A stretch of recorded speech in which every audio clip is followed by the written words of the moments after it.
ভাই বুঝি না তা না 10 কোটি উনি 2 বছর ধরে মনে করেন পলাতক জনগণের 10 কোটি টাকা নিয়ে কোন জায়গা মির্জাপুরে 10 কোটি টাকা নিয়ে উঠাও এনজিও গুলা 10 কোটি নিয়ে উঠাও আপনার এখানে 5টা কেস হয়েছে লাস্ট ওয়ারেন্ট বারে আজকে না আসলে বাদা আদালত অবমাননা করা হবে সেক্ষেত্রে উনি আসছে চুরের মতো ঢুকছে তাও ভিতরে তাই যখন পাবলিক রে দেখে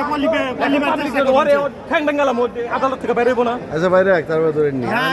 পাবলিকে যে সাপোর্ট করে পাবলিকে কিছু জানে বই দাও নাকি ব্যক্তি বই দাও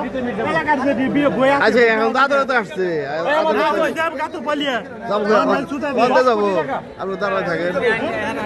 ওর বাড়ি মির্জাপুর আমার বাড়ি মির্জাপুর মামলা করছেন না মামলা পরে ভাই ওরা কি পাইছি মামলা পরে মামলা নিতে পরে